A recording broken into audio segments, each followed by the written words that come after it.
Welcome everyone to the second class of the sacred work of love on the 70 Nations Network.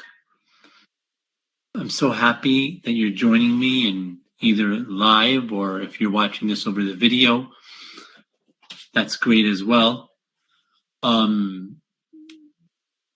this series, podcast, class, discussion is essentially about making your marriage the best it could be. But its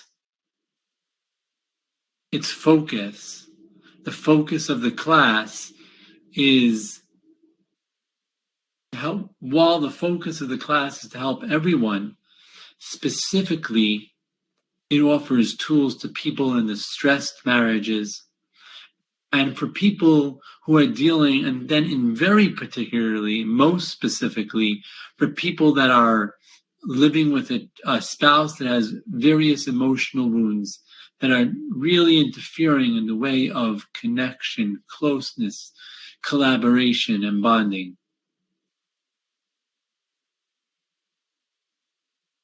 Now, there's two really parts to healing such a marriage. The first part is healing yourself first. And that path, which I'm calling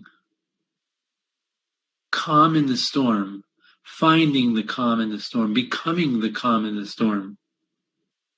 That path, that part of the program, the truth is anyone will gain from, even if you're not in a relationship. Why do I say that? Because a distressed relationship is one storm.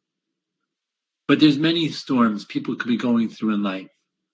So that being said, while some parts of the class will be talking more about people in distressed marriages, some parts more about specific emotional wounds one spouse may be dealing with that are interfering, relationship interfering conditions or impairments.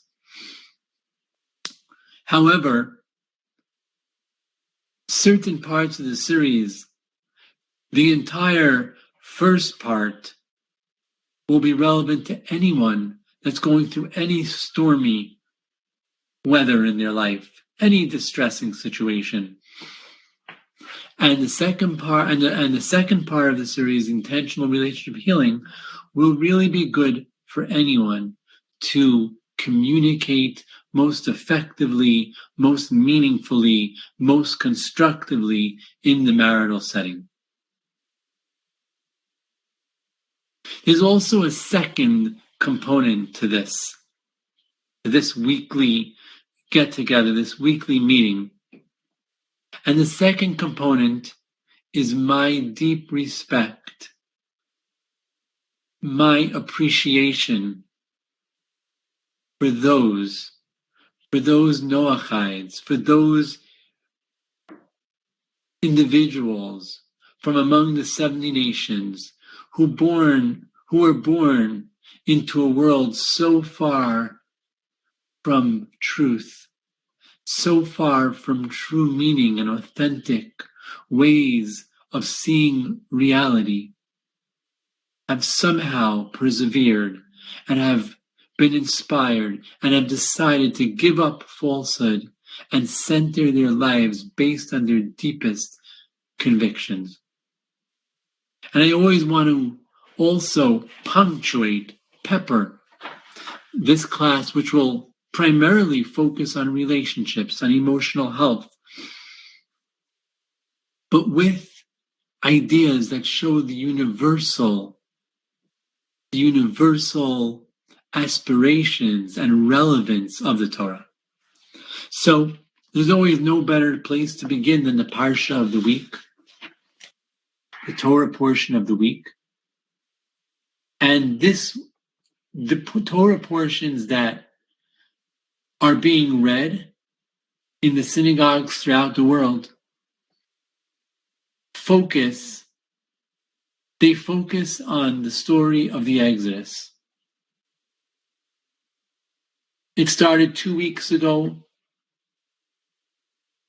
It started 2 weeks ago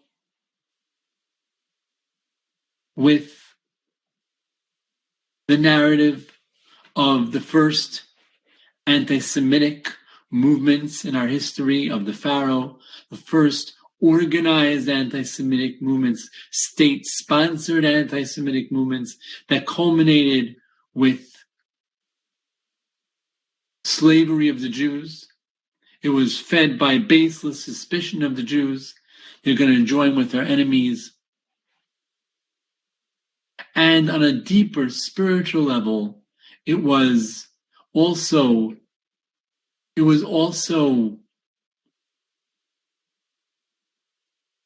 caused, it was made manifest by the Jewish people forgetting their unique and special role. That's what the Torah sources say. While it says clearly in the Torah the unjustified, baseless suspicion against the Jewish people, the decision of the Pharaoh and Egypt to not appreciate the contributions of the Jewish people, and specifically Yosef,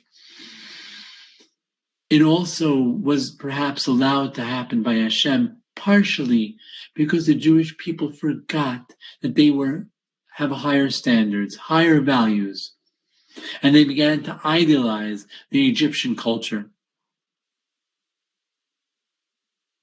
So it's telling over the story of the Exodus. It shows how the slavery increased. It became worse. The loads, the burdens on the Jewish people became heavier. And then Hashem remembered his covenant with Abram, with Yitzchak and Yaakov. And he sent that shepherd, Moses,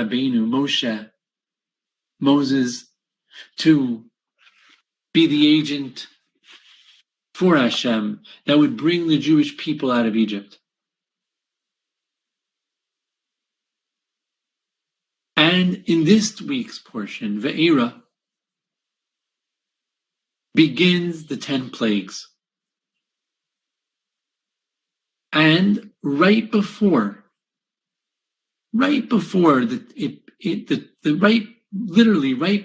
Torah begins to narrate the story of the 10 plagues, it goes through the genealogy.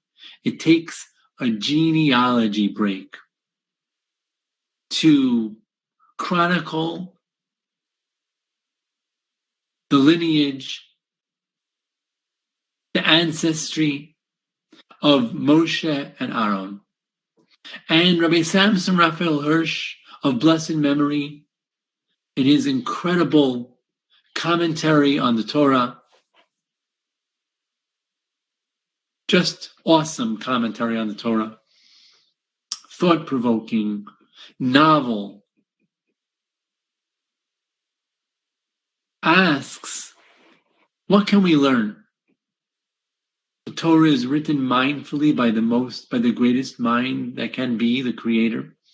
What can we learn from this break? And Rabbi Samson Raphael Hirsch says that up until this point, Moses and Aaron were not in any way idealized. They had no great achievements under their belt. In some ways, one can say they were failures. They came to the Pharaoh, demanded the Jewish people in the name of Hashem. They demanded that the Jewish people be freed. And the Pharaoh not only didn't listen, but he amplified, he escalated, he increased the labor. But at the point of the 10 plagues, when that begins, suddenly they become people of fame. Suddenly they become historical figures, personalities that were memorialized. through their actions, through their behaviors, leading the Jewish people out of the clutches, out of the chokehold of the most fierce national power of the time, being an agent of the divine, to do incredible miracles, monumental shifts, miraculous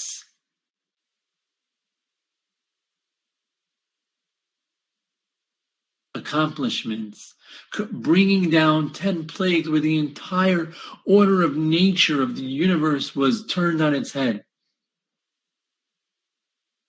Now they're becoming big stuff. Now they're becoming the biggest stuff. There have been no other agents of Hashem who made any miracles in any way close to what Moshe and Aaron working together, and we can say specifically Moshe, accomplished.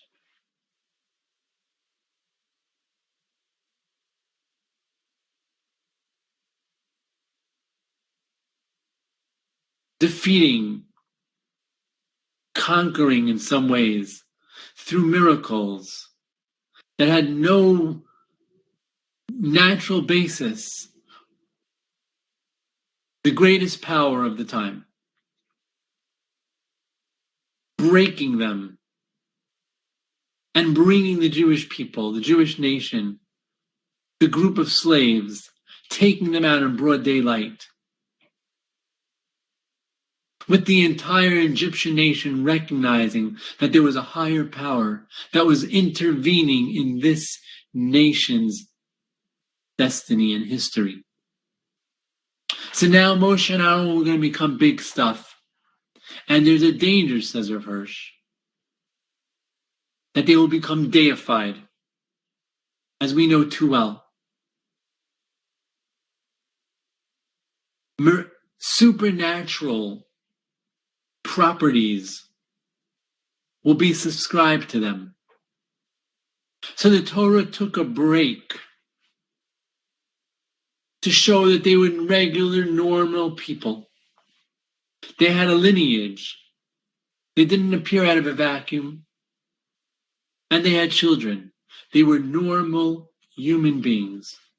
Because when a great human being is deified, it says that us regular humans can't aspire to those great levels.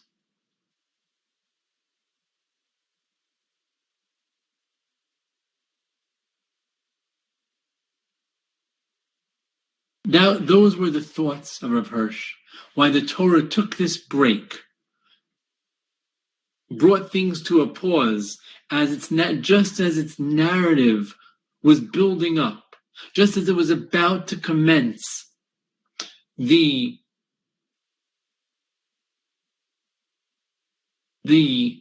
historical occurrence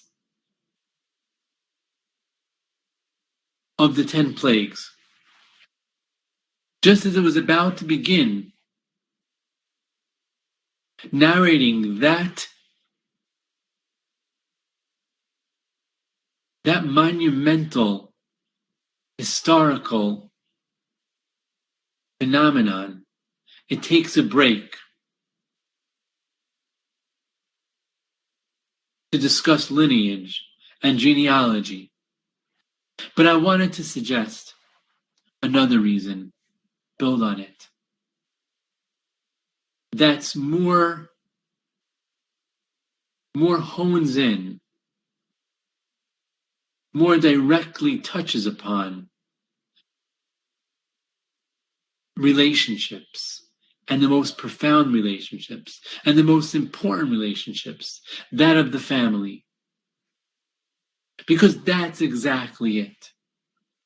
Great people are human people. Great people don't need to be deified. They need to be studied. They need to be learned from. They need to be honored and cherished. But great people, also, another lesson, great people don't appear in a vacuum. Behind every great human being, even the greatest, the Moses and Aaron, there was a loving family. And the Torah states the family of Moshe and Aaron. The family of Moshe and Aaron was particularly loving. It was particularly built on heart and soul because it was a family that had to manifest. It was a family that had to develop under the most arduous and difficult and awful and horrific circumstances. It was a family where they knew if they had a child, particularly a boy, at best, they won't be able to raise that child because those Egyptian hooligans are going to come and take the child away and kill the child. So I should say, at worst, the child will be killed. And at best, maybe they'll be able to hide and smuggle the child away.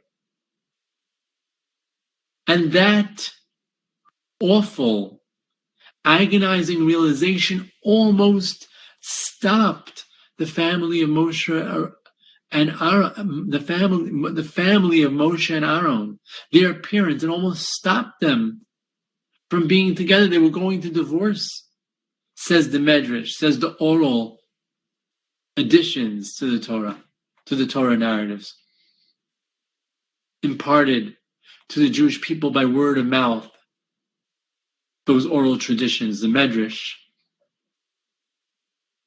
passed down from generation to generation.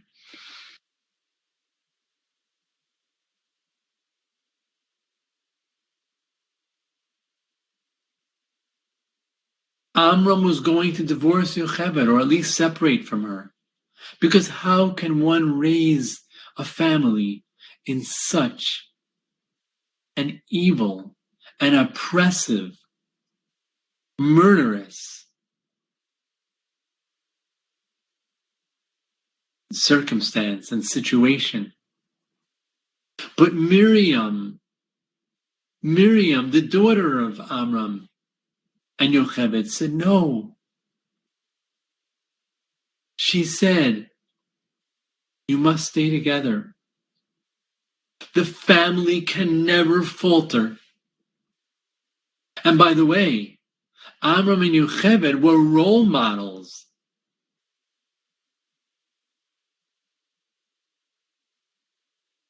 They were looked up to by the Jewish community in Egypt. Had they separated, many husbands would have separated from their wives.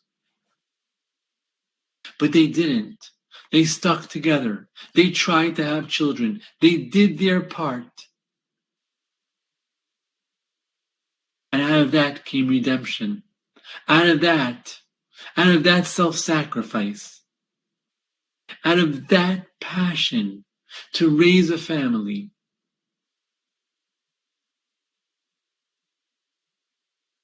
grew a Moshe Rabbeinu, Moses, the Redeemer.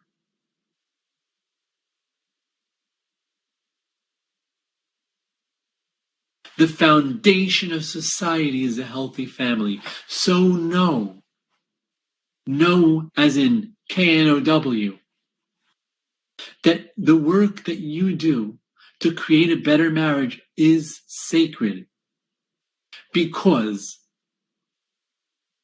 it is creating the fabric of a healthy society, the fabric of a spiritual society, of a godly society.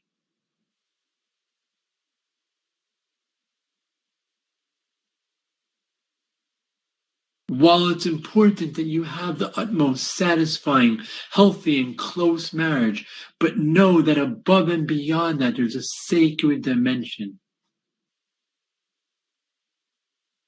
to making the human tapestry, the human experience, the way it is supposed to be. Families, committed, long-term relationships.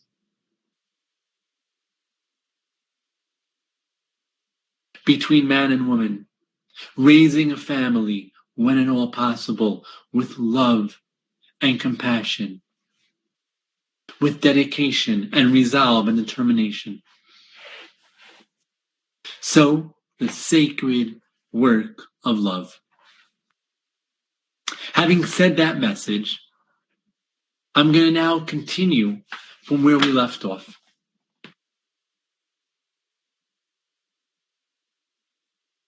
I'm going to discuss today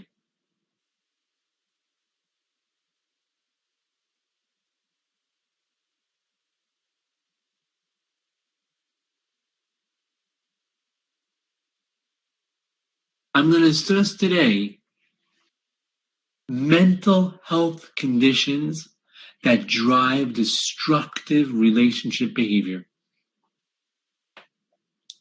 Because a lot of people that come to me for help with their marriage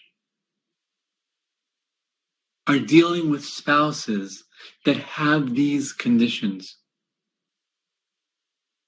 All people have insecurities. And these are exposed in a marital setting. Psychology suggests that the spouse takes the place in an adult's mind of the parent. As children, if we grew up in a healthy home and a healthy family, we yearn for the approval of our parents. We yearn for the unconditional love and acceptance of our parents.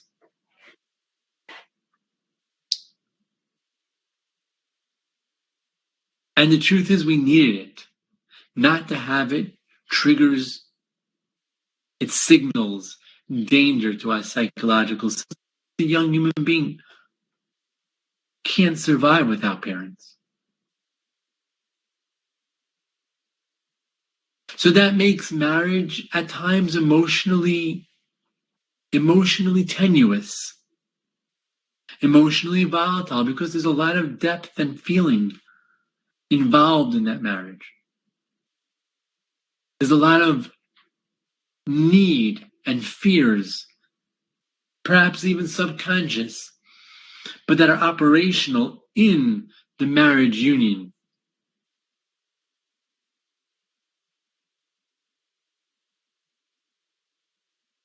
But people that have these mental health conditions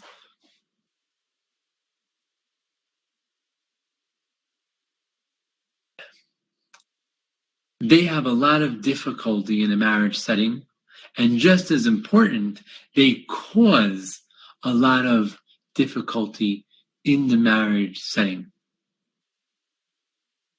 They cause a lot of difficulty. And if you have a spouse like that, you will really, I believe, that you will really find it helpful, encouraging, and guiding, insightful, and most of all, empowering to hear the ideas of sunrise and the approach of sunrise. So mental health conditions that drive destructive relationship behavior. The literature identifies spouses with 8 types of mental health conditions that cause a lot of pain in the marriage setting.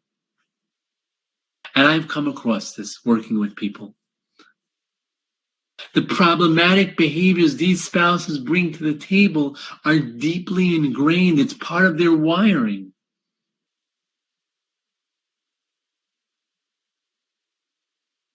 The hurtful behavior that these spouses engage in will cause marriage to disintegrate.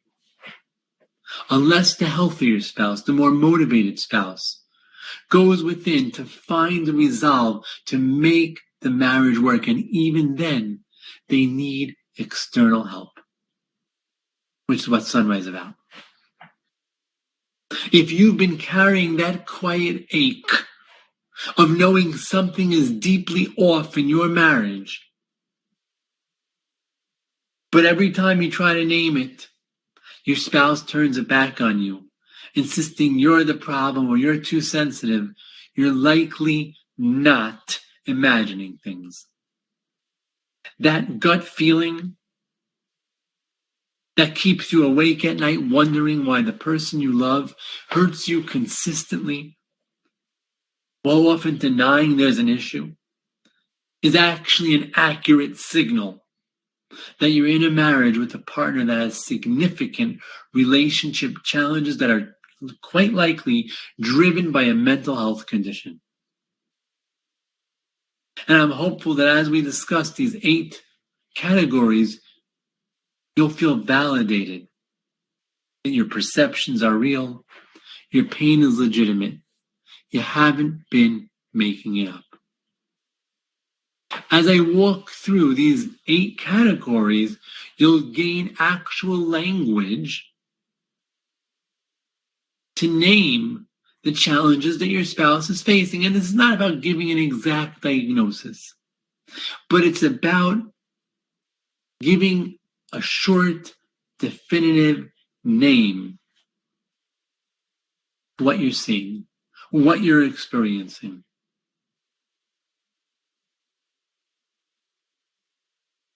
We're not billing insurance with a diagnosis, but it's important that you understand and you have the tools to name what you're seeing, because what you can name, you can more easily tame.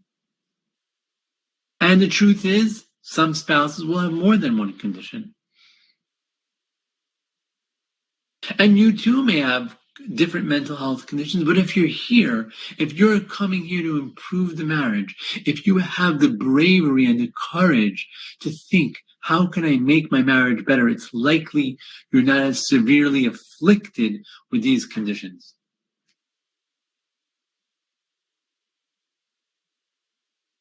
So the first condition is low self-esteem. The first 2 conditions are low self-esteem. There's low self-esteem 1 and low self-esteem 2. Now, people could do very well in relationships with low self-esteem. Low self-esteem per se does not mean that you are relationally challenged or impaired. But if your low self-esteem is that you're not lovable, you're not worthwhile being together with, then you're not in a good position for your marriage to be healthy, unfortunately. So low self-esteem 1, I call it the overreactive type. A fear that he or she is unlovable and is going to be abandoned by their spouse, often due to emotional wounds suffered in childhood. Some insecurity is normal, but this is more pronounced. Now, this could happen because someone was bullied or because someone wasn't really loved. Someone was not loved unconditionally in childhood. Their parents, in one way or the other, did not show up for them. I'm not saying never, but there was some type of deficiency in the parenting that left a vacuum, an irreplaceable one. So this type of spouse constantly demands reassurance, accuses you of not loving them enough.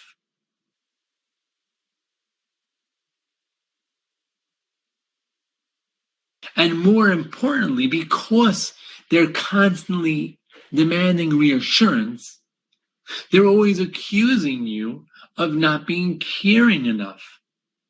which paradoxically makes it harder for you to be caring.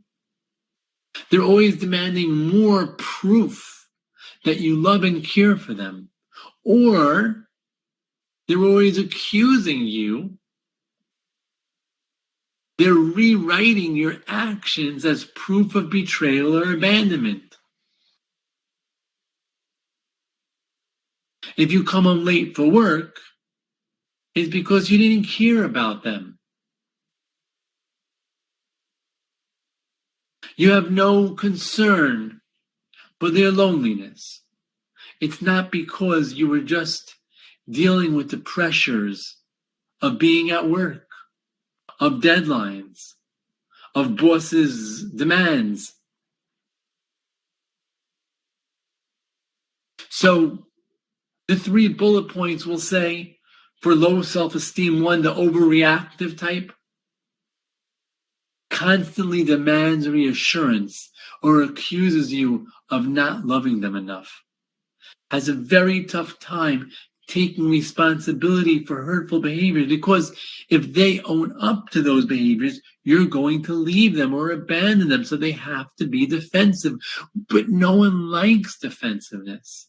Again, these are all the self-defeating behaviors. They actually make it harder for them to get the love that they crave. They actually make it more likely that their partners will leave them.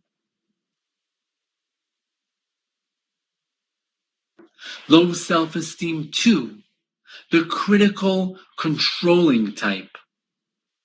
Have you ever seen a type like this? This is the spouse that is always trying to fix your flaws. They criticize almost anything and everything you do. Beat you down. You don't know how to do things right. Let me show you. Let me, macho, show you. And it's not about being macho. It's that same fear that he or she, this spouse, has a fear. The spouse that's being critical, controlling, has a fear that you're going to leave them. So if they can't win you over because they're not lovable, they want to make you too afraid, too isolated, or too self-doubting to leave them. You can't do it on your own.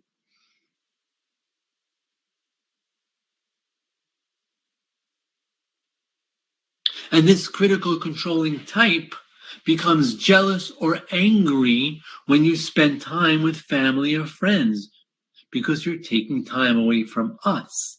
You're not committed to our relationship.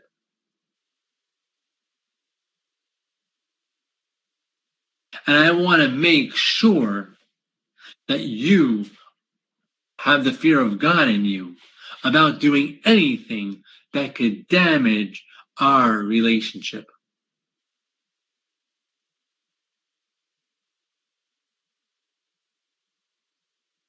So this type of spouse, besides always fixing you, helping you, not trusting you to do things, taking control of the finances very often, also monitors or limits your outside relationships for the good of the marriage. That's low self-esteem type 2, the critical controlling type. So low self-esteem type 1 was the overreactive type, always needing reassurance, always interpreting your actions and behaviors as lack of care, lack of affection, as opposed to you dealing with life. Low self-esteem type 2, the critical controlling type,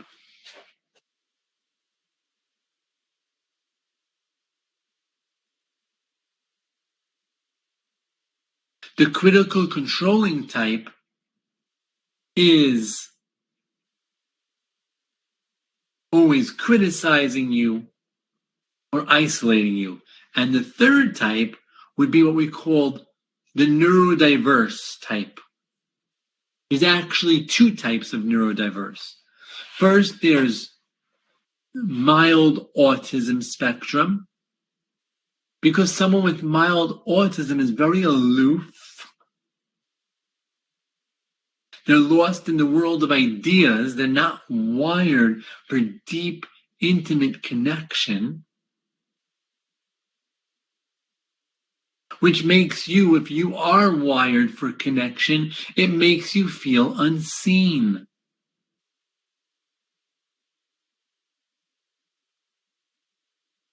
And also, they don't understand the nuances. They don't understand the nonverbal or the cues, the social cues that you give them, that you want to hug, that you're not feeling so good. They get very analytical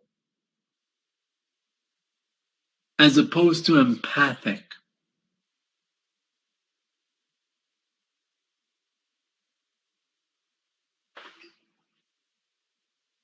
So that's the mild autism, Asperger's as it used to be called.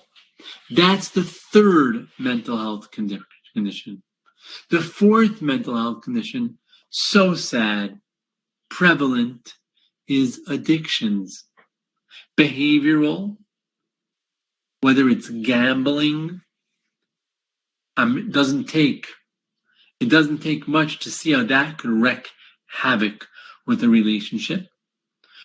Online habits,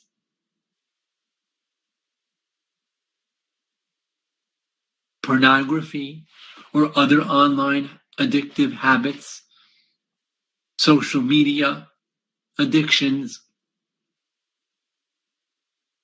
and for sure, chemical addictions.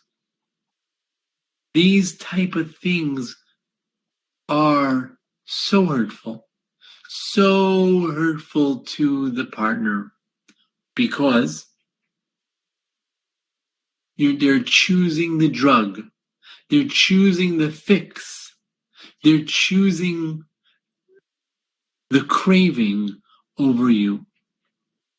So these leads to secrecy, it leads to denial, it leads to mood swings that are tied to the addiction, and it just takes the emotional energy from the marriage.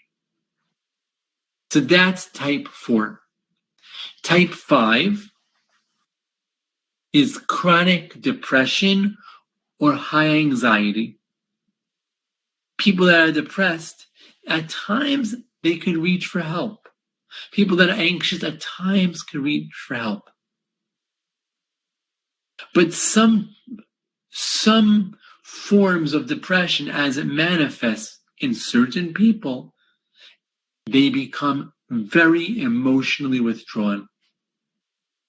And they abdicate responsibilities. They leave you to carry the emotional and practical load of the household.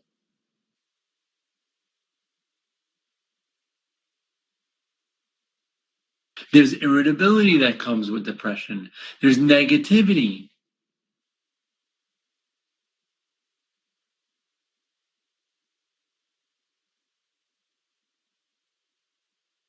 And you end up becoming the caretaker while your own needs go unmet. So chronic depression or high anxiety where you just need to be taken care of, where you can't do much, you're paralyzed, that really adds a burden to your partner.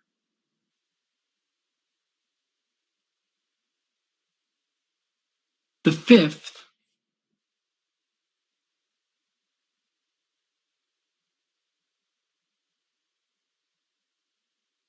make that the sixth.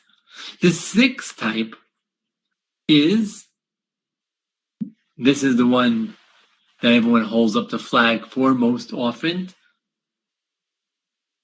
People are very quick to diagnose their spouses with this. You probably guessed it. The narcissistic, or another way to say it is very self-centered spouse. A narcissistic spouse, while there are different types, but the idea is they don't understand that relationships are give and take.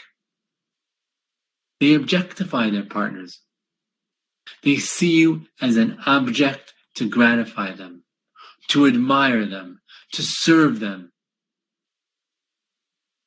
They love taking. They love being served.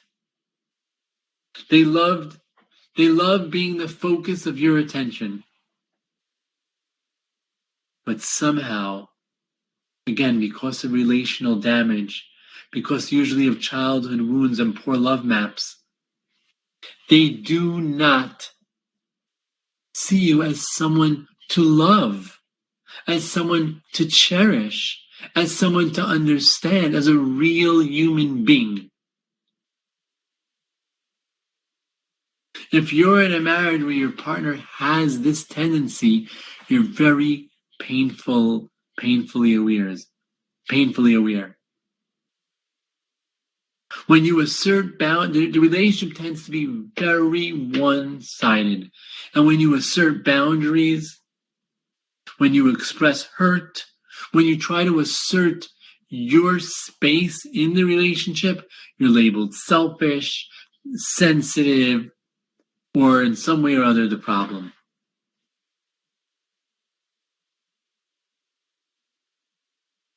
And remember that a lot of these wounds, especially the narcissistic, the overreactive, and the controlling type, they come out specifically in that marital setting because the marital partner replicates the parent-child relationship. So these spouses may not have those wounds in other settings. They may be able to function okay in a business setting. They may be able to function okay outside in the world at large. People may think they're very nice because their relationship challenges are not emerging in those arenas. And it can be so confusing and extra hurtful to the spouse that is in that relationship because unless they understand what's going on. How could it be that my partner is so nice and so accommodating and so comfortable in a relationship that's not so close or meaningful to them when in our marriage they just look at me as an object to serve them? There's no consideration, and there's anger and upset if I ask for my needs.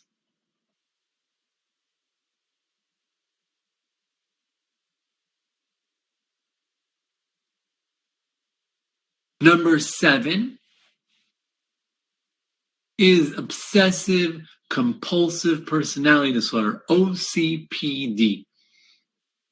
You've heard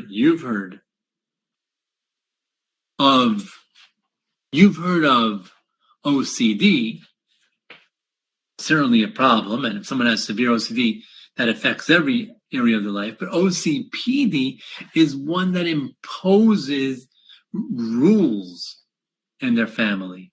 There's a lot of non-negotiable rules. It could be religious rules, various correct protocols for how the family must operate, and there's very little ability to accommodate, to tolerate that you have any kind of different way of approaching that area of life. They react with anger, insults, or sense of betrayal when you don't comply, as if you've broken a moral code. So the result is you feel inadequate, you feel controlled, and you feel unable to relax or be spontaneous in your own home. That's the OCPD, Obsessive Compulsive Personality Disorder. And the last one, which we'll close with, is adult ADHD. That's the one they would call the adult child, where you feel like you're married to a child. You're the one that has to be responsible for everything. They forget commitments, they get distracted, leaves you feeling unimportant, alone. You're always spending money, you're impulsively.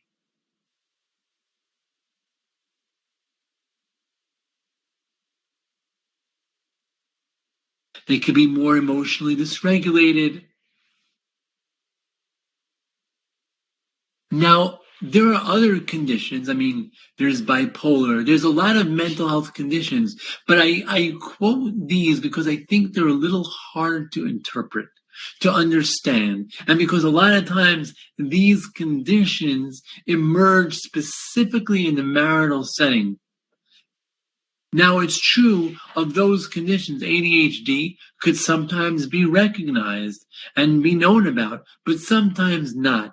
Specifically, if your partner has undiagnosed ADHD, there's a lot of not getting what's going on, why they're so irresponsible, why they're so impulsive, why they're so distractible. If they have bipolar, likely you know about it, they know about it, there's a language that you both could talk about it, and usually they're on medications.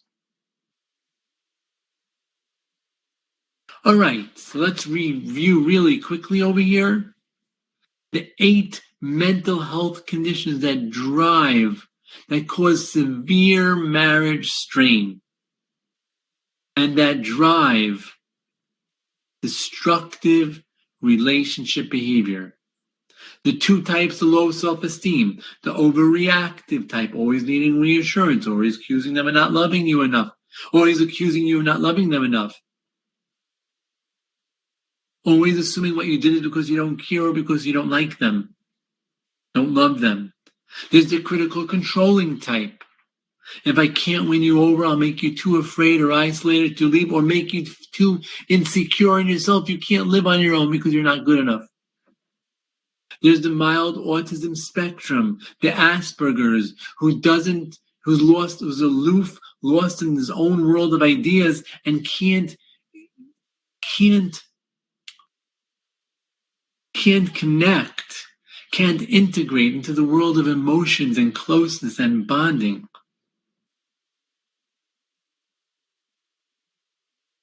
There's addictions, behavioral or chemical, that steal emotional energy from the marriage, lead to lies, secrecy, minimizing problems, eroding trust, and triggering betrayal trauma.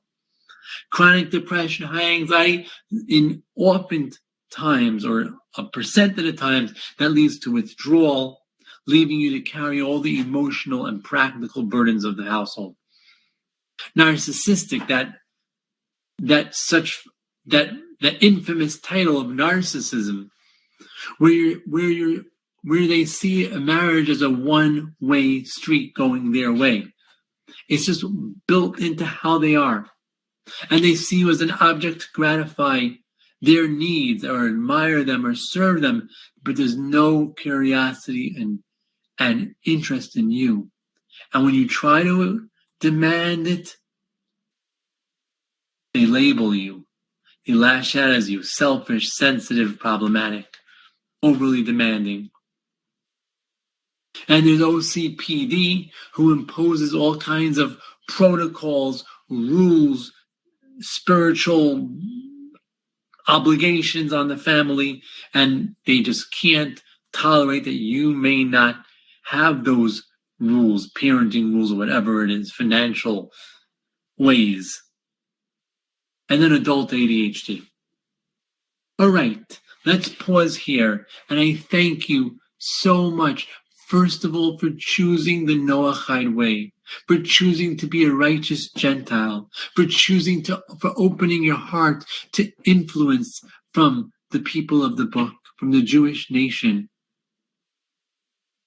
And if you're using this class to work on your marriage or in your relationship, I so commend you for that.